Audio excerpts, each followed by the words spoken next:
मैं मनोज कुमार। आज हमारा जो फर्स्ट वीडियो है साइकोलॉजी का वो स्टार्ट करते हैं हम। इस चैनल के ऊपर आपको क्या है, साइकोलॉजी के फास्ट रिवीजन यानी कि रिवीजन करवाया जाएगा। साइकोलॉजी का, मैथमेटिक्स का, रीड से रिलेटेड रीड, और उसके साथ में क्या है कि आपको इंग्लिश का जो कंटेंट है रीड का वो करवाया जाएगा, मेथड्स वगैरह हैं, और उसके साथ में क्या हिंदी के मेथड्स भी आपको करवाए जाएंगे। तो ज़्यादा टाइम वेस्ट ना करते हुए हम वीडियो को स्टार्ट करते हैं। इस चैनल पे आपको जो भी कंटेंट दिया जाएगा वो क्या है कि short and sweet, come time में क्या है ज़्यादा कंटेंट आप क्या कर सको, एक्वायर कर सको, आप उसको यूज़ कर सको, आप पढ़ सको अच्छे से जल्दी से, ठीक है ना। तो हम स्टार्ट करते हैं। आज हम जो थ्योरी पढ़ रहे हैं वो थ्योरी पढ़ रहे हैं, दो थ्योरियों को हम एक साथ में पढ़ रहे हैं। दो थ्योरी है उनको हम एक साथ में पढ़ रहे हैं। पहली जो थ्योरी एरिक्सन की और फ्रॉइड की, ठीक है ना, ये दोनों थ्योरी हम साथ में करेंगे। और इनका क्या है कंपैरिजन, यानी ये दोनों क्या डेवलपमेंट थ्योरी है, यानी विकासात्मक सिद्धांत है। और एरिक्सन का विकासात्मक सिद्धांत और फ्रॉइड का विकासात्मक सिद्धांत, इन दोनों के सिद्धांतों में रिलेशन करके, इन दोनों को रिलेट करके और इन दोनों में क्या है कि कंपैरिजन करके वे कौन सा किस एज में क्या चीज़ है, कैसा है। तो ये मानते हैं कि इसकी जो स्टार्टिंग है वो सिगमंड फ्राइड ने की थी। साइको एनालिटिकल थ्योरी कह सकते हैं, साइको सेक्सुअल थ्योरी कह सकते हैं, साइको डायनेमिकल थ्योरी यानी कि मनोविश्लेषणात्मक, मनोगतिक या लैंगिक सिद्धांत। इसके बाद में क्या है एरिक एरिक्सन आए, ठीक है ना। पहले सिगमंड फ्राइड फिर एरिक एरिक्सन। तो दोनों की जो थ्योरी है, एरिक एरिक्सन की थ्योरी है वो कौन सी है, साइको सोशियल थ्योरी, और सिगमंड फ्राइड की कौन सी है, साइको सेक्सुअल थ्योरी। यानी कि एरिक एरिक्सन की जो थ्योरी है वो कौन सी है, मनोसामाजिक सिद्धांत, और सिगमंड फ्राइड का मनोलैंगिक सिद्धांत। एरिक एरिक्सन की जो थ्योरी है उसके अंदर 8 स्टेजेज हैं और सिगमंड फ्राइड में 5 स्टेजेज यानी 5 स्टेजेज हैं। और इनमें दोनों में जो डिफरेंस है वो देखने को मिलता है। इसमें ये जनरल स्टेजेस दी गई हैं और इसमें स्पेसिफिक स्टेजेस दी गई हैं। कहने का मतलब है कि यहाँ पर कि बच्चा जब जन्म लेता है और जहाँ तक क्या है कि वो मतलब प्रौढ़ अवस्था तक जाता है, यानी प्रौढ़ से भी आगे, यानी कि कह सकते हैं कि मृत्यु तक, जहाँ तक उसकी मृत्यु होती है वहाँ तक सभी अवस्थाओं को 8 स्टेजेस में इसको बांटा गया है। और यहाँ पे स्पेसिफिक का मतलब हो गया कि बच्चे का, क्योंकि अपन क्या है CDP पढ़ रहे हैं, चाइल्ड डेवलपमेंट पढ़ रहे हैं, हमारा जो बाल विकास है हमारे रीट में सिलेबस में, उसके अकॉर्डिंग यानी जन्म से लेके और 18 या 19 कह सकते हैं कि किशोरावस्था तक हमें इसको पढ़ना है, ठीक है ना। तो एरिक एरिक्सन की साइकोसोशियल थ्योरी है, 8 स्टेजेज हैं, जनरल थ्योरी है। और सिगमंड फ्राइड है वो साइकोसेक्सुअल यानी मनोलैंगिक सिद्धांत है, इनका 5 स्टेजेज हैं और स्पेसिफिक है, ठीक है। अब इस पर हम चलते हैं आगे। यहाँ पे जो मैंने कंटेंट लिया है वो लिया है आपकी RBSc बुक है। RBSc जो बुक है साइकोलॉजी की, RBSc बुक है साइकोलॉजी की 11th की, उसमें से ये कंटेंट लिया हुआ है, ठीक है। ये वाला है वो इंग्लिश मीडियम बुक से है और ये ही इसकी सेम जो कॉपी है ये हिंदी मीडियम बुक से है, ठीक है ना। दोनों एक ही चीज़ है, ये इंग्लिश मीडियम और ये हिंदी मीडियम, ठीक है ना। तो हम स्टार्ट करते हैं कि सबसे पहले इसमें क्या है कि दोनों में क्या करना है कि अपने को थोड़ा कंपैरिजन करके, यानी कि एक दूसरे से रिलेट करके अपने को पढ़ना है। तो जैसे अपने कि ये वाली जो रो है ये फ्रॉइड की, और ये वाली जो रो है यानी जो लाइन है वो है एरिक्सन की, ठीक है ना। इसमें यानी कि फ्रॉइड ने कहा कि जो पहली अवस्था होती है, पहली स्टेज होती है, मुख्य अवस्था होती है। वहीं पर दोनों का ईयर यानी कि जो साल है, जो उम्र है, जो एज है, वो दोनों की समान है। यानी फ्रॉइड ये कहता है कि जन्म से लेके 1.5 वर्ष तक जो बच्चे की जो अवस्था कही जाती है, जो स्टेज कही जाती है, वो है मुख्य अवस्था, ठीक है ना। वहीं पर जो एरिक एरिक्सन है वो ये कहते हैं कि इसमें कौन सी आएगी, विश्वास बनाम अविश्वास। यानी कि फ्रॉइड के अकॉर्डिंग एक जन्म से 1.5 वर्ष तक मुख्य अवस्था, और एरिक एरिक्सन के अकॉर्डिंग क्या हो जाएगी, विश्वास बनाम अविश्वास। वैसे ही क्या है कि 1.5 से जो 3 वर्ष है, यानी कि 1.5 से लेकर 3 वर्ष तक जो फ्रॉइड ये कहते हैं कि गुद्दी अवस्था, और इसमें कौन सी आ जाएगी, आत्मनिर्भरता या वर्सेज शंका या लज्जा भी कह सकते हैं, ठीक है ना। ऐसे ही क्या लैंगिक अवस्था, इधर क्या आ जाएगी, पहल बनाम अपराध बोध। इधर क्या आ जाएगी, सुप्त अवस्था, इधर कौन सी आ जाएगी, उद्यमिता बनाम हीन भावना। इसमें क्या आ जाएगी, किशोरावस्था में, किशोरावस्था कहते हैं इसको, और इसमें क्या आ जाएगी, एकात्मकता तदात्मिकता वर्सेज या बनाम भ्रांति। ऐसे ये सारी स्टेजेस हैं, चलती जाएगी। अपने को कौन सी पढ़नी है? 5 स्टेजेस, यहाँ से लेके यहाँ तक, यही अपने को फ्राइड में पढ़नी है और यही अपने को एरिक एरिक्सन में पढ़नी है, ठीक है। यानी यहाँ तक, यानी इसकी जो आएगी वो कौन सी आएगी? जेनिटियल एज कहते हैं इसको, किशोरावस्था में जेनिटियल एज, ठीक है ना। और यहाँ पर कौन सी आ जाएगी? एकात्मकता, जिसे आइडेंटिटी वर्सेस रोल कन्फ्यूजन भी कहते हैं, ठीक है।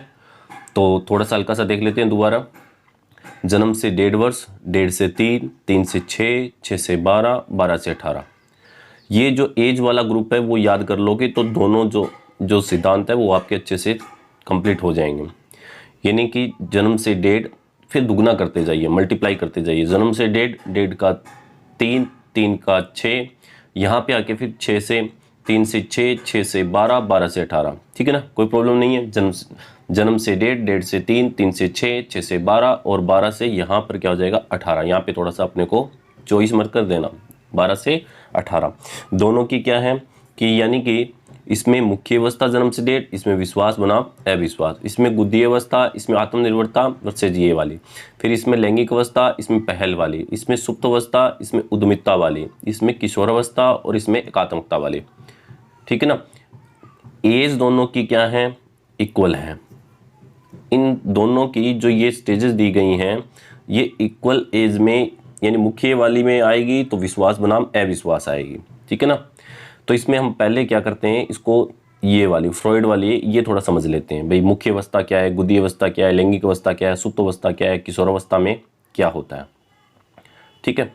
थोड़ा ये जो कंटेंट है ये थोड़ा इंग्लिश में मैं इसको अच्छे से डिफाइन कर दूंगा हिंदी में भी, ठीक है ना। यानी कि पहली फ्रॉइड के अकॉर्डिंग क्या पहली स्टेज कौन सी है? ओरल, जिसे कहा गया था मुख्य अवस्था, ठीक है ना। दूसरी है एनल स्टेज, एनल स्टेज यानी कि गुदी अवस्था, ठीक है ना। उसके बाद फैलिक स्टेज है, उसके बाद लेटेंसी यानी सुप्त अवस्था है, उसके बाद जेनिटियल यानी कि इसको कह सकते हैं किशोर अवस्था, जेनिटियल अवस्था भी कह सकते हैं, ठीक है ना। तो यहाँ पे ये देखते हैं कि पहले जो ओरल स्टेज है इसमें क्या होता है। पहली ओरल की बात आई तो मुंह से संबंधित हो जाएगी, मुख से। जो फ्रॉइड ने बोला कि लिबिडो, क्या बोला था? लिबिडो, ठीक है ना। लिबिडो है वो सबसे इंपॉर्टेंट माना गया था, महत्वपूर्ण माना गया था फ्रॉइड की थ्योरी में। तो ये बोला कि भाई जन्म से लेके जो 1.5 वर्ष तक है बच्चा के मुख से यानी मुंह से क्या करता है? अपनी जो कुछ इच्छाएं होती हैं उनको शांत करता है, या कह सकते हैं कि जो लिबिडो होता है वो कैसे शांत होता है। तो उसमें जो फोकस होता है यानी सबसे ज़्यादा फोकस होता है वो कहाँ होता है? माउथ यानी मुंह में, ठीक है ना। मुंह में ज़्यादा फोकस होता है। जैसे बच्चा जब जन्म लेता है, जन्म लेने के 1.5 महीने तक क्या होता है? ब्रेस्ट फीडिंग, फीडिंग का मतलब होता है भोजन करना यानी कि ग्रहण करना। क्या चीज़? ब्रेस्ट, यानी कि जो स्तनपान होता है, माँ से जब स्तनपान करता है बच्चा तो क्या होता है उसके मुख से क्या है कि वो दूध को क्या है कि अंदर वो दूध पीता है। उसके बाद में सक यानी कि उसको क्या है कि दूध जो ब्रेस्ट है उनको मतलब सक करता है, चूसता है, च्युइंग करता है, थोड़ा मुंह भी मतलब क्या है कि इलाटा डुलता है। तो कहने का मतलब उसके जो मतलब अंदर जो इच्छाएं होती हैं वो क्या हो जाती है? शांत हो जाती हैं। यदि ये इच्छाएं शांत ना हो तो आगे चल के, फिक्सेशन का मतलब हो गया आगे चल के जब वो एडल्ट होगा, बड़ा होगा, ठीक है, प्रौढ़ होगा, तो क्या है कि वो स्मोकिंग करेगा। यदि ये इच्छाएं पूरी नहीं हुई, ये वाली इच्छाएं यदि पूरी नहीं हुई तो क्या होगा? स्मोकिंग करेगा, यानी कि वो धूम्रपान करेगा, ओवर ईटिंग, बहुत ज़्यादा वो कुछ खाएगा। कब? कि जब उसको क्या है कि माँ का सही से स्तनपान नहीं मिलता है, ठीक है ना। या फिर क्या करेगा? वो थम्स अप करेगा यानी वो अंगूठे को चूसेगा। तो ये सारी जो बैड हैबिट्स हैं वो बच्चे को क्या होती है? ओरल स्टेज यदि सही से यानी मुख्य अवस्था सही से बच्चे क्या है कंप्लीट नहीं कर पाता है तो ये क्या है कि उसमें क्या है कि नेगेटिव इफेक्ट है वो आगे क्या है देखने को मिलते हैं, ठीक है। नेक्स्ट देखते हैं अपनी stage anal stage. Anal stage में देखिए, एनल स्टेज होगी गुद्दी अवस्था, यानी कहने का मतलब है इसका जो वोवल होता है या मतलब ब्लैडर जो कह सकते हैं कि ये होता है 0 से 1.5, याद रखना 1.5, 1.5 से 3, अब आएगी 1.5 से 3, ठीक है ना। 1.5 से 3 यानी 18 मंथ का मतलब हो गया 1.5 वर्ष और आगे 3 यानी 1.5 से 3 वर्ष में क्या होता है कि जो बच्चे का सारा फोकस होता है वो कहाँ होता है? एनस यानी उसके गुदा में, ठीक है, जहाँ से मलमूत्र त्यागा जाता है एनस गुदा में। तो उसमें क्या होता है कि वो अपना क्या है कि टॉयलेट करता है। तो टॉयलेट करने से क्या होता है उसकी क्या होता है उसकी इच्छाएं हैं वो शांत हो जाती है टॉयलेट करने से, ठीक है ना। उसकी इच्छाएं क्या हो जाती है? शांत हो जाती है यदि टॉयलेट कर लेता है। यदि अच्छे से वो टॉयलेट नहीं कर पाता है या फिर कह सकते हैं कि उसकी जो टॉयलेट ट्रेनिंग है यानी कि वो टॉयलेट अच्छे से नहीं कर पाता है तो क्या होगा कि वो मैसीनेस मैसीनेस या ऑर्डरलीनेस, यानी कि कहने का मतलब है वो क्या है कि जैसे जैसे जैसे बड़ा होगा, स्कूल में जाएगा, तो उसको क्या है प्रॉपर ऑर्डर में क्या है कि वो अपना जो अपना पेट है या उसका जो पाचन क्रिया है, या कह सकते हैं कि वो उसको क्या सही तरीके से बैलेंस नहीं रख पाएगा, ठीक है ना। टॉयलेट करनी कब होगी, करेगा कब, यानी कि कहने का मतलब है वो बैलेंस नहीं कर पाएगा, ठीक है ना। तो गुद्दी अवस्था में उसका फोकस कहाँ होता है, वॉल ब्लैडर एलिमिनेशन। एलिमिनेशन का मतलब होता है बाहर निकालना, ठीक है ना। जो भी मलमूत्र होता है उसको क्या है कि वो एनस से यानी गुद्दा से वो क्या निकाल देता है, बाहर निकाल देता है। और उसमें मेजर डेवलपमेंट क्या होता है बच्चे का, कि वो क्या होता है कि टॉयलेट करना सीख जाता है, यानी कि वो क्या है कि जो मलमूत्र त्यागना है वो सही से सीख जाता है इस अवस्था में। ओरल स्टेज में क्या हुआ था, मुख्य अवस्था में क्या हुआ था, वो दूध पीना सीख जाता है। इसमें क्या होता है, एनल गुदी अवस्था में क्या होता है कि वो बच्चा अच्छे से टॉयलेट करना यानी कि मलमूत्र त्याग करना सीख जाता है। थर्ड आती है अपनी जो फैलिक स्टेज है वो देखते हैं, ठीक है ना। फैलिक स्टेज है वो देखते हैं, इसको कहते हैं लैंगिक अवस्था। कौन सी कहते हैं, लैंगिक अवस्था। फैलिक स्टेज को हिंदी में क्या कहते हैं, लैंगिक अवस्था कहते हैं, ठीक है ना। तो इस लैंगिक अवस्था यानी कि 0 से 1.5, 1.5 से 3, अब आती है तीसरी 3 से 6। 3 से 6 में जेनिटियल, यानी कि कहीं ना कहीं क्या हो कि जो जननांग होते हैं, ठीक है ना, जो जननांग होते हैं बच्चे के, उस पर उसका क्या होता है, फोकस होता है, ठीक है ना। और इसमें जो दो इसके क्या होते हैं, दो इसके देखना इधर, यानी कि इसमें ओडिपस और इलेक्ट्रा, ये दोनों क्या है कि जो ग्लैंड होती है, ग्रंथियां होती हैं, या इसको कॉम्प्लेक्स भी कह सकते हैं, ठीक है ना। कॉम्प्लेक्स क्या होगा, एक मतलब कह सकते हैं जटिलता होती है एक टाइप से, ठीक है ना। बच्चा क्या होता है जेनिटल, जेनिटल का मतलब लैंगिक, यानी लैंगिक रूप से वो क्या होता है, अट्रैक्ट होता है। अट्रैक्ट कैसे होता है कि जैसे ओडिपस है और इलेक्ट्रा, ये दोनों ग्लैंड पाई जाती है। तो ओडिपस पाई जाती है, जो ओडिपस पाई जाती है वो किस में पाई जाती है, बॉयज़ में, यानी लड़कों में पाई जाती है। और जो इलेक्ट्रा होती है वो किस में पाई जाती है, गर्ल्स में, ठीक है ना, किस में पाई जाती है, गर्ल्स में। तो कहने का मतलब है ये कैसे कि नहीं, लड़का होता है, जो लड़का होता है वो किसके प्रति अट्रैक्ट होता है, माँ के प्रति।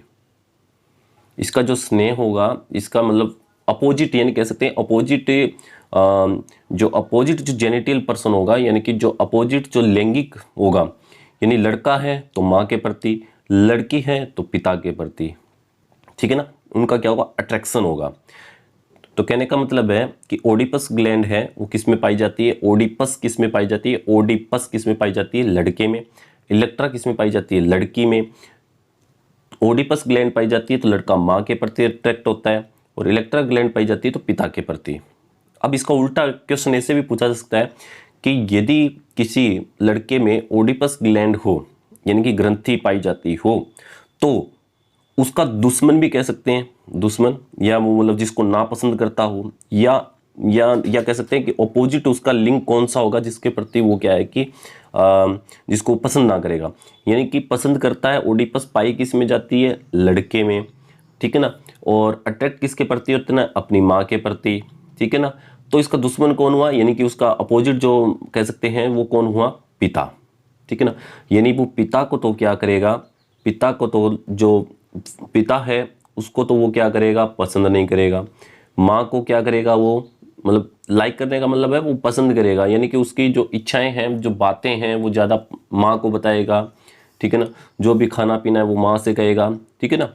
और इलेक्ट्रा है वो लड़की है, तो वो मतलब कि किसके होगा, पिता के प्रति वो अट्रैक्ट होगी, और माँ के प्रति क्या होगी, यानी कि वो जाके पिता जो अपने पापा होते हैं उनको क्या कि जाके बोलती है, जो भी बात होती है वो ये मानती हैं कि मेरी जो पक्ष चलेगा या मेरे लिए वो ज़्यादा सुनेगा या मेरे लिए जो कुछ करेंगे वो पिताजी करेंगे। और इसके अपोजिट कौन हो जाएगा, माँ के प्रति क्या होता है, उसका क्या है कि नेगेटिव उसकी थिंकिंग होती है, ठीक है ना। तो ये याद रखना है कि जो ओडिपस और इलेक्ट्रा जो दोनों आते हैं वो किस में आते हैं, फैलिक यानी लैंगिक स्टेज में आते हैं, ठीक है ना। ओडिपस और इलेक्ट्रा दोनों किस में आते हैं, 3 से 6 वर्ष में आते हैं, और फैलिक स्टेज यानी लैंगिक अवस्था में आते हैं, ठीक है ना। अब इसमें क्या होता है कि सेक्सुअल डिसफंक्शन होता है। सेक्सुअल डिसफंक्शन का मतलब हो गया डिसफंक्शन, डिस का मतलब हो गया उल्टा, यानी कि लड़के का माँ के प्रति और लड़की का पिता के प्रति, ठीक है ना। अब नेक्स्ट चलते हैं अपनी लेटेंसी स्टेज, यानी जिसे कहते हैं सुप्त अवस्था। कौन से कहते हैं, सुप्त अवस्था, लेटेंसी, ठीक है ना। ये आएगी 6 से लेके और 12 वर्ष तक। प्यूबर्टी का मतलब होता है 12 वर्ष, जहाँ पे क्या है कि लड़का और लड़की के अंदर, यानी फर्स्ट क्या होता है, लड़की के अंदर क्या होती हैं रिप्रोडक्शन यानी कि कह सकते हैं कि उसमें क्या है कि जो मासिक धर्म वगैरह वो स्टार्ट हो जाते हैं, प्यूबर्टी एज यहाँ पे या स्टार्टिंग मानी जाती है लड़की की, यानी कि वो रिप्रोडक्ट कर सकती है, यानी कि कहने का मतलब वो उसके बच्चा पैदा करने की क्षमता उसके अंदर आ जाती है, यानी ओवल बनना स्टार्ट हो जाता है। ठीक है, तो लेटेंसी स्टेज है यानी सुप्त अवस्था है। इसके अंदर क्या होता है कि जो बच्चे होते हैं, जो लड़के होते हैं, वो क्या नॉन डोरमेंट हो जाते हैं। नॉन डोरमेंट यानी कि वो अपने जेनिटल पार्ट है, यानी कि जो लिंगीय जो अपने जो लिंगीय होते हैं, यानी कि जो जनांग होते हैं, उनसे उनका फोकस हट जाता है। उसकी जगह वो क्या करते हैं, डिफेंस मैकेनिज्म करते हैं। डिफेंस मैकेनिज्म का मतलब रक्षात्मक युक्तियां अपनाते हैं। कहने का मतलब वो ज़्यादा क्या है कि अपने जो पीर ग्रुप्स हैं, ठीक है ना, उनके साथ में खेलना, दौड़ना, भागना, ये सारी चीज़ें हैं। तो उस टाइम पे क्या होता है, ये जो अवस्था है इस पे क्या है कि बच्चे का फोकस है वो लिबिडो पे बहुत ही कम रहता है, और यहाँ पे क्या है कि उसके जननांगों की तरफ जो उसका अट्रैक्शन होता है, ध्यान होता है, वो बिल्कुल क्या होता है, नील होता है, नन यानी बिल्कुल ही कम होता है। ठीक है ना, आगे बात समझ में। नेक्स्ट देखते हैं इसकी जो फिफ्थ स्टेज है, लास्ट स्टेज है, वो कौन सी होती है, जेनिटल्स। कौन सी होती है, जेनिटल्स जो स्टेज है वो होती है। तो देखते हैं इसमें जेनिटल में, यानी कि यहाँ पर भी क्या आता है, देखिए तीसरी अवस्था आती है फैलिक स्टेज, लैंगिक अवस्था, और ये पांचवी कौन सी आती है, जेनिटल स्टेज। ठीक है ना, अब एक बात याद रखना कि यहाँ पे यदि हिंदी में इसको हिंदी में देखते हैं, देखना उसमें दोनों में डिफरेंस देखना, समझ में आएगा।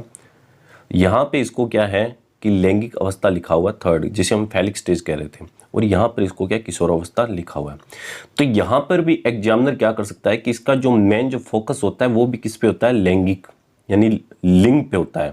ठीक है ना, बच्चे के लिंग पे, और यहाँ पर भी कौन सा होता है, लिंग पे होता है। तो यहाँ पर ये याद रखना, यदि याद रख सकते हो तो बहुत ही अच्छी बात है कि थर्ड स्टेज जिसे लैंगिक कहा जाता है, इसको फैलिक कहा जाता है, और जो फिफ्थ स्टेज होती है जिसे किशोरावस्था कहा जाता है, जिसे भी इसको भी लैंगिक लिख सकता है। ठीक है ना एग्जामिनर, तो इसको क्या कहा जाता है, जेनिटल। ठीक है ना, पहले वाली को थर्ड को क्या कहा जाता है, फैलिक। ठीक है ना, और इसको फिफ्थ स्टेज को क्या कहा जाता है, जेनिटल स्टेज। ठीक है ना, तो ध्यान रखना इसको, थोड़ा सा मतलब इंग्लिश के वर्ड यदि याद रखते हो तो आपके लिए बेहतर होंगे। तो जेनिटल जो स्टेज है वो देखते हैं, इसमें क्या होता है कि जेनिटल में इसमें एक बच्चे में क्या हो जाती है कि जो 12 साल से ऊपर चला गया तो इसमें मैच्योरेशन आ जाएगी, यानी कि इसमें परिपक्वता आ जाएगी। सेक्सुअल इंटरेस्ट यानी कि वो क्या है कि जो सेक्सुअल जो एक्टिविटीज होती है, ठीक है ना, जो भी गतिविधियां होती है उसको समझने लगता है, जानने लगता है। ठीक है ना, बहुत सारी ऐसे सेक्सुअल एक्टिविटीज है, वो क्या है कि मतलब कहने का मतलब है वो मेच्योर हो जाता है, इस चीज़ को समझने लगता है।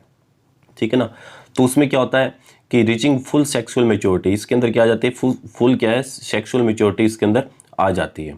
ठीक है ना, यहाँ पे देखो रीचिंग फुल सेक्सुअल मेच्योरिटी, बच्चे के अंदर क्या है 12 यानी 12 साल के बाद में उसके अंदर सेक्सुअल मेच्योरिटी आ जाती है, क्योंकि वो रिप्रोडक्ट कर सकता है, यानी बच्चे पैदा करने की क्षमता उसके अंदर आ जाती है। लड़की के अंदर क्या है, ओवल बनना स्टार्ट हो जाता है, लड़के के अंदर स्पर्म बनना स्टार्ट हो जाता है। ठीक है ना, तो यहाँ पे क्या है कि ये देखते हैं अपन, if all the stages are successfully completed the person would be sexually mature and mentally healthy. यदि एक लड़का क्या है कि सक्सेसफुली वो क्या है कि सारी स्टेजेज, यानी कि फर्स्ट अपना ओरल स्टेज है, एनल स्टेज है, फाइलिक स्टेज है, लेटेंसी स्टेज है, ये ऊपर की चारों स्टेजेस कंप्लीट कर लेता है, और जेनिटल भी स्टेज है वो कंप्लीट कर लेता है, यानी कि मुख्य अवस्था कंप्लीट कर लेता है, गुदी अवस्था कंप्लीट कर लेता है, लिंगी अवस्था कर लेता है, सुप्त अवस्था, और उसके बाद में ये हो गई आपकी किशोर अवस्था, या इसको जेनिटल स्टेज भी कह सकते हैं। यदि ये कर लेता है और सारी की सारी इसमें पॉजिटिव यदि उसके इफेक्ट, यानी कि माँ का सही से दूध पिया, उसके बाद में जो गुदी अवस्था आती है उसमें गुदा से क्या है कि वो टॉयलेट ट्रेनिंग अच्छे से करता है, और ओडिपस और इलेक्ट्रा कॉम्प्लेक्स होता है, उससे क्या है कि वो निकल जाता है उस स्टेज से, उसके बाद में डिफेंस मैकेनिज्म से अच्छे से कर लेता है। तो ये सारी चीज़ें आने पर वो सेक्सुअल जब मेच्योरिटी के अंदर आता है, यदि ये ऊपर वाली चारों स्टेजेस अच्छे से होती है तो ये पांचवी स्टेज है वो भी अच्छे से वो क्या है कंप्लीट करेगा, और मेंटली यानी मानसिक रूप से और शारीरिक रूप से वो क्या अच्छे से क्या कर सकता है, एक हेल्दी यानी एक अच्छी लाइफ है वो सर्वाइव करेगा, जब वो क्या है प्रौढ़ अवस्था में आएगा और उसकी बाद की अवस्था में आएगा। यहाँ पे अपने ने देखा कि फ्रॉइड का अपने ने जो थ्योरी है वो देखी, फ्रॉइड की अपने ने थ्योरी देखी, और फ्रॉइड की थ्योरी देखने के बाद में अपने ने समझा कि 5 स्टेजेस हैं। अब अपने को ये याद रखना है कि ये पांचों की पांचों जो एज दी गई है वो तो सेम है, पांचों की पांचों जो एज दी गई है वो तो क्या है, सेम है, यानी 0 से 1.5, 1.5 से 3, 3 से 6, 6 से 12 और 12 से 18। अब यहीं पर क्या है कि एरिक्सन क्या कहते हैं वो देखते हैं। यहाँ पे एरिक्सन के हिसाब से जन्म से डेट विश्वास और अविश्वास। कहने का मतलब है कि ये विश्वास और अविश्वास जो अवस्था है ये कहती है किससे रिलेटेड है, मम्मी पापा से, यानी माँ बाप से, ठीक है ना। यानी माँ बाप से बच्चा क्या चाहता है, छोटा बच्चा होता है, शिशु होता है, इन्फेंट होता है, वो ये चाहता है कि मेरे से अच्छे से दूध वगैरह पिलाया जाए, मेरा अच्छे से मतलब क्या है कि उसके जो कपड़े वगैरह जो टाइम पे क्या है नैपी वगैरह वो चेंज किया जाए अच्छे से। मतलब यदि ये सारी एक्टिविटीज सही से होती है, कई बार क्या होता है बच्चा रो रहा है तो रो रहा है, ठीक है ना, यदि उसने पोटी या सुसु कर दिया तो कर दिया, मतलब कहने का मतलब है वो उसका क्या ध्यान नहीं रखा जाएगा। यदि यदि अच्छे से उसका ध्यान रखा जाए तो बच्चे का माँ बाप के प्रति क्या जाएगा, विश्वास। और यदि बच्चे का क्या है कि अच्छे से उसका ध्यान नहीं रखा जाएगा तो क्या आ जाएगा, अविश्वास। ठीक है, यहाँ पे देखते हैं अपन इसको अच्छे से, क्योंकि बीच में आजकल क्वेश्चन है वो थोड़ा सा घुमा के आने लगे, तो हमको उसको क्या है कि अपन यहाँ पे देखते हैं। यानी कि पहली जो स्टेज आती है वो इन्फेंसी आती है, शिशुअवस्था आती है, इसमें ट्रस्ट वर्सेस मिसट्रस्ट यानी कि विश्वास बनाम अविश्वास आता है, ठीक है ना, विश्वास बनाम अविश्वास आता है, ठीक है। और इसमें जो इन्वायरमेंटल यानी कि वातावरणीय प्रभाव देता है, इन्वायरमेंटल जो इन्फ्लुएंस देता है वो कौन देता है, माँ बाप। कौन देता है, माँ बाप, ठीक है ना। यानी माँ बाप क्या करते हैं इसमें, क्या है कि अपना प्रभाव है वो दिखाते हैं। यदि माँ बाप क्या है कि इस पे क्या है सही से बच्चे का केयर नहीं करेंगे, ध्यान नहीं करेंगे, तो क्या आ जाएगा, मिसट्रस्ट यानी अविश्वास आ जाएगा। और यदि अच्छे से ध्यान रखते हैं तो ट्रस्ट आ जाएगा यानी विश्वास आ जाएगा। और इसके साथ में एक शक्ति यानी स्ट्रेंथ आएगी, एक वर्च्यू आएगा, एक गुण आएगा, ठीक है ना। बच्चे के अंदर अपने आप पे क्या है कि एक डेवलप होगा, एक गुण, एक स्ट्रेंथ, एक ताकत आएगी, ठीक है ना। वो कौन सी आएगी, होप, आशा। इन बच्चा क्या करेगा, ज़्यादा से ज़्यादा आशा रखेगा, किससे, अपने मम्मी पापा से, कि हाँ भाई मेरा पूरा अच्छे से ध्यान रख रहे हैं तो आगे भी मेरा ध्यान रखेंगे, मेरे को ये चाहिए तो मेरे को टाइम पे। कहने का मतलब है वो मतलब होपफुली अपनी अच्छी सी लाइफ है वो क्या है कि आगे जी पाएगा। यहीं पर जो फ्राइड थे इस अवस्था में क्या बोला था, मुख्य अवस्था। कौन सी अवस्था थी, मुख्य अवस्था, ठीक है ना, कनेक्ट करके पढ़ेंगे अपन।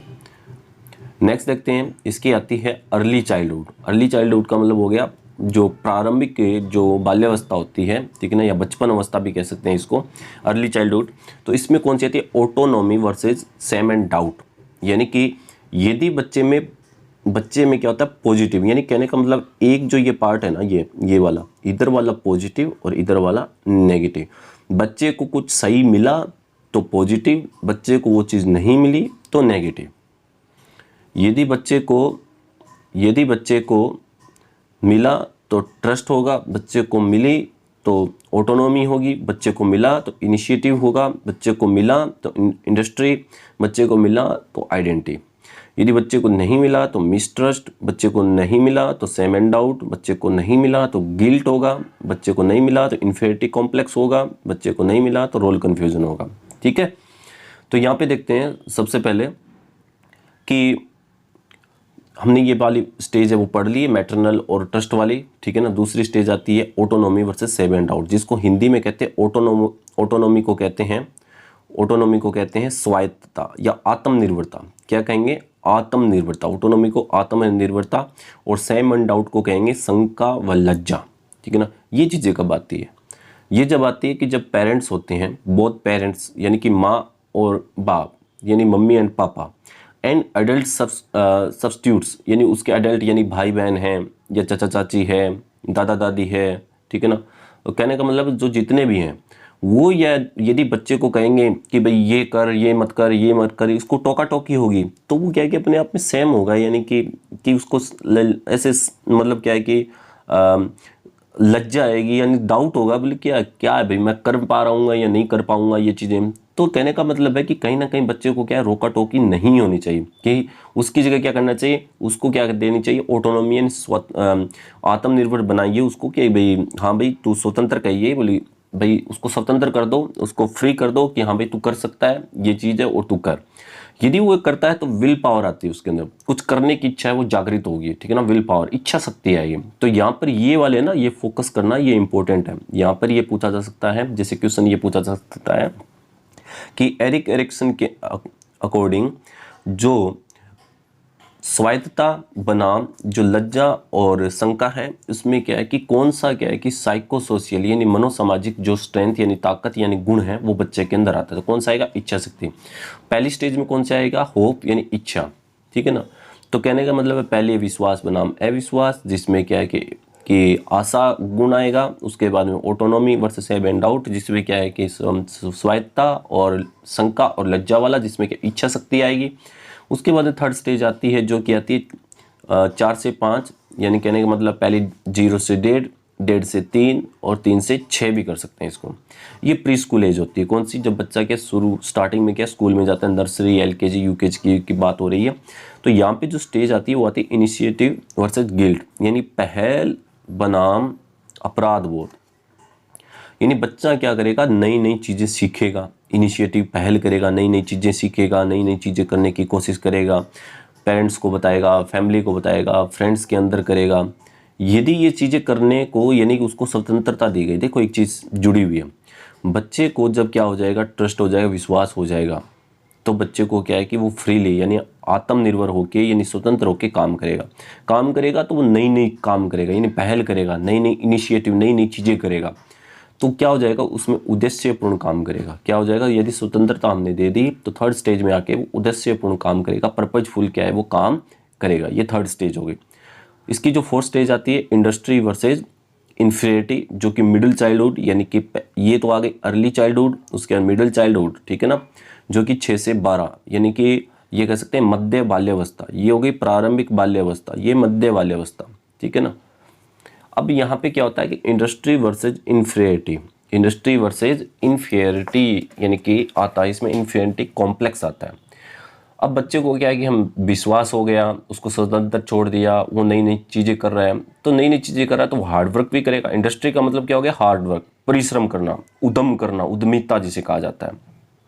तो नई नई चीज़ें करेगा तो बच्चे का क्या है कि उसमें फिजिकल जो एक्टिविटीज़ है वो ज़्यादा करेगा। तो स्कूल में जैसे वो क्या है कि नई नई क्रिएटिव एक्टिविटीज़ करेगा। कहाँ पे करेगा? स्कूल में करेगा, ठीक है ना। तो नई नई जो क्या क्रिएटिव चीज़ें करेगा तो अपने साथ वालों के साथ में उसमें कॉम्पिटिशन्स की भावना आ जाएगी। कॉम्पिटिशन की भावना का मतलब हो गया कि भाई उसमें क्या है कि वो कंपटीशन करेगा, मतलब हाँ भाई मैं कर सकता हूँ, ये मैं कर सकता हूँ, यानी उसको वो क्या है कि आगे होके सबसे पहले करने की इच्छा होगी। वो कब होगी? जब बच्चे को माँ बाप के द्वारा क्या हो जाएगा? विश्वास हो जाएगा, जब बच्चे को स्वतंत्र छोड़ा जाएगा, जब बच्चे को क्या है नई नई काम करने के लिए उस पर क्या है कोई किस तरीके की बाउंडेशन नहीं लगाई जाएगी, तो वो क्या करेगा? अच्छे से पूरा अपने इंडस्ट्री यानी कि वो उद्यम करेगा, परिश्रम करेगा वो, ठीक है। नेक्स्ट आता है जो इंपॉर्टेंट और लास्ट ईयर ये क्वेश्चन पूछा जा सकता है, पूछा जा चुका है, कौन सा? Identity versus role confusion. अब क्या है कि किशोरावस्था में आ चुका है 12 से 18। अब ये क्या करेगा कि भाई इसके आएगा कि भाई मैं अब इसने क्या स्टडी कर रहा है, कॉलेज एजुकेशन ले रहा है, तो बोले कि भाई मैं क्या हूँ, ठीक है ना, मैं क्या हूँ, ये क्वेश्चन बनता है उसमें, मैं क्या हूँ, ठीक है ना। तो इसमें क्या होगा कि बच्चा क्या होगा? एकात्मकता भी कह सकते हैं इसको, आइडेंटिटी को एकात्मकता, या कह सकते हैं तदात्मिकता भी है, ठीक है ना, एकात्मकता या तदात्मिकता, ठीक है ना। और उसका नेगेटिव क्या आ जाएगा? रोल कन्फ्यूजन, यानी भ्रांति होगी। बोले भाई हूँ, भाई मैं कर रहा हूँ तो मैं किस तरीके से कर रहा हूँ, क्या कर रहा हूँ, कैसे कर रहा हूँ, मैं किसकी तरह लग रहा हूँ।